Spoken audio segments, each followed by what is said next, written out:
in this day and age, what we are required to do is we hire a medical expert, and what they do is they review your records, because we're not doctors.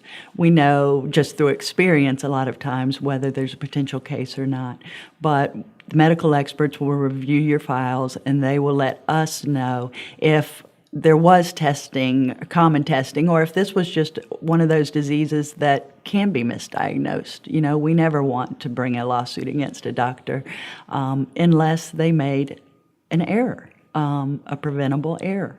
So we do rely on medical experts to review your files, and we work in combination with them to determine if you have a viable case. If we have not answered your specific questions in this video or the rest of the videos and information on our website, please contact us for a free consultation.